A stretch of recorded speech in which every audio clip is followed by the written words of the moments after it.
Welcome to civils only. आज के इस वीडियो का हमारा टॉपिक है जोशीमठ आपदा। इस वीडियो के माध्यम से हम लोग जोशीमठ आपदा क्या है यह जानेंगे और कोशिश करेंगे कि इससे जुड़े हुए समाधान आदि पहलुओं पर भी चर्चा की जाए। उत्तराखंड राज्य के चमोली जिले में स्थित जोशीमठ पिछले कुछ दिनों से पर्यावरणीय समस्याओं के कारण सुर्खियों में है, जिसके कारण केंद्र सरकार अब एक्टिव मोड में आ चुकी है। अतः सरकार द्वारा 8 सदस्यीय विशेषज्ञ पैनल का गठन किया गया है, जिसने जोशीमठ की स्थिति का जायजा लिया और अपनी रिपोर्ट केंद्र सरकार को सौंप दिया है, जिस पर सरकार द्वारा मंथन किया जा रहा है। जोशीमठ, जिसे बद्रीनाथ का प्रवेश द्वार भी कहा जाता है, के घरों में और सड़कों पर साफ तौर पर बड़ी बड़ी दरारें देखी जा सकती हैं। इसके अलावा कुछ घरों या वहां के जमीनों को भी धंसता हुआ देखा जा सकता है। जोशीमठ में भूमि धंसने की घटना ना तो नई है और ना ही इसे रोका जा सकता है। दरअसल लगभग 50 साल पहले 1976 में सरकार ने MC मिश्रा समिति का गठन किया था और इस समिति ने अपनी रिपोर्ट में तब ऐसी घटनाओं के खिलाफ चेतावनी भी दी थी।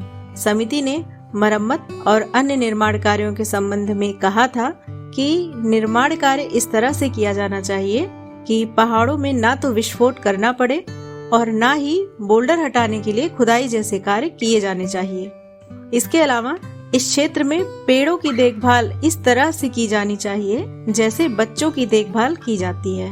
ओवरऑल इन पर्यावरणीय समस्याओं का मुख्य कारण अनियोजित और अवैज्ञानिक निर्माण कार्य, पानी के प्राकृतिक प्रवाह में बाधाएं, पनबिजली परियोजना, अत्यधिक जनसंख्या, इन सब को मेन कारण माना जा रहा है। जल निकासी की व्यवस्था नहीं होने से समस्या और भी बढ़ गई है।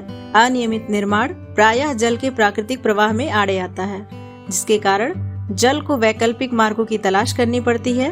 और वर्तमान स्थिति यह है कि सतह के नीचे क्रिस्टलीय चट्टानों में बहुत सारा पानी रिस रहा है, जिससे वे और नरम हो गए हैं। और जब पानी को अपने प्राकृतिक मार्ग से नहीं बहने दिया जाता है तो यह जमीन के ऊपर या नीचे अत्यधिक दबाव बनाता है, जबकि इस जगह पर विवर्तनिक शक्तियों के रूप में पहले से ही बहुत सारे अन्य उपसतही दबाव भी मौजूद है। जोशीमठ में मुख्य समस्या यह है कि शहर का निर्माण अपेक्षाकृत ढीली मिट्टी यानी लूज सॉइल पर किया गया है, जो भूकंप के कारण भूस्खलन से जमा हुई है। ग्लेशियोलॉजिस्ट के अनुसार यह क्षेत्र किसी समय बहुत सारे ग्लेशियरों से पटा था, अतः यहाँ बहुत सारी ढीली नरम चट्टानें, तलछट, हिमोड़ या मोराइन आदि मौजूद हैं। हिमनद अपने साथ लाए अवसादों को अपने किनारे पर छोड़ता जाता है, इसे हिमोड़ कहा जाता है। अतः यहाँ की मृदा बड़े निर्माण कार्य के लिए अनुकूल नहीं है। यहाँ पे डेवलपमेंटल एक्टिविटीज या जितनी भी कंस्ट्रक्शन एक्टिविटीज जो होंगी उन सब के लिए यहाँ की मिट्टी उतनी अनुकूल नहीं है। इसके इतर यह क्षेत्र भूकंपीय क्षेत्र के अंतर्गत भी आता है।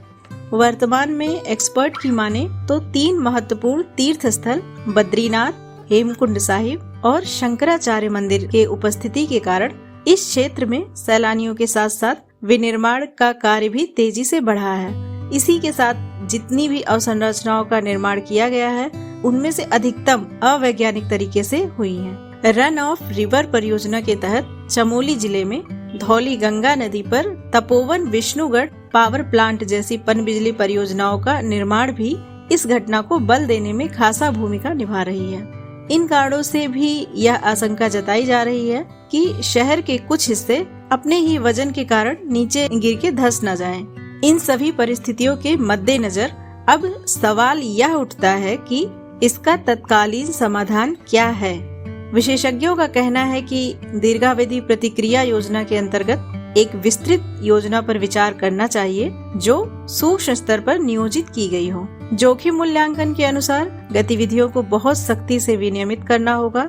यह संभव है कि कुछ क्षेत्र अब मानव बस्तियों के लिए सुरक्षित नहीं है। इस बिंदु पर कुछ और किया जा सकना बहुत कठिन प्रतीत होता है, सिवाय इसके कि अति संवेदनशील स्थानों की पहचान की जाए जहां से तत्काल आधार पर लोगों को बाहर निकाला जा सके। जोशीमठ बचाओ संघर्ष समिति, जो कि यहाँ की एक स्थानीय समिति है, यह समिति भी इस स्थल को बचाने के उद्देश्य से एक प्रेशर ग्रुप के तौर पर प्रयास कर रही है, जिसे सरकार के अलावा स्थानीय स्तर पर लिए जा रहे पहल के अच्छे उदाहरण के रूप में भी देखा जा सकता है।